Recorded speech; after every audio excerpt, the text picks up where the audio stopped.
Friends, Amit Shah একটা tweet করেছেন, এই কাশ্মীরের একটা জঙ্গি সংগঠনকে নিষিদ্ধ ঘোষণা করে দিয়েছে।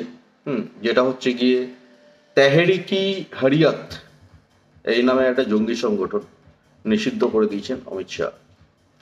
তো যেটা বিষয়, এই জঙ্গিদের এই জঙ্গি কার্যকলাপ বন্ধ করতে হবে। ভারতবর্ষে কোনো জঙ্গি কার্যকলাপ চলবে না, এটা হচ্ছে বিষয়।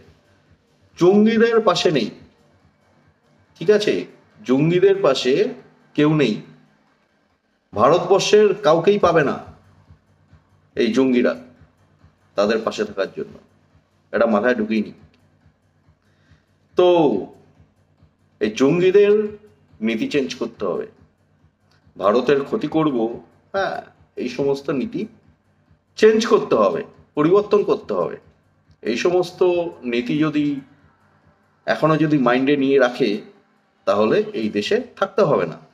এই যে এনআরসিটাই জঙ্গিদের জন্যই, এটা মাথায় ঢুকিয়ে নি জঙ্গিরা। তাই জঙ্গি কার্যকলাপ বন্ধ করো, না হলে পাকিস্তান পালাও, ঠিক আছে?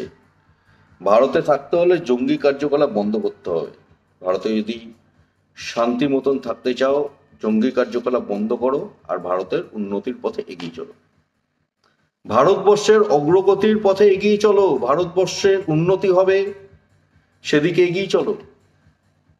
ভারতবর্ষের উন্নতিতে বাধা দিও না, ভারতবর্ষের ক্ষতি করার চেষ্টা করো না।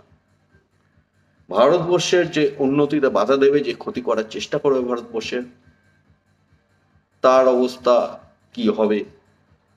তাই পরিবর্তন করো, নিজেকে পরিবর্তন করো, এই জঙ্গি কার্যকলাপ থেকে বেরিয়ে আসো আর ভারতবর্ষের মূল স্রোতের সঙ্গে ভেসে চলো, উন্নতির পথে ভেসে চলো। এটা হচ্ছে বিষয়। তো ঠিক আছে ফ্রেন্ডস, আমার এটুকু বলার ছিল। তোমরা সবাই ভালো থেকো। জয় হিন্দ, জয় শ্রীরাম, ওম নমঃ শিবায়।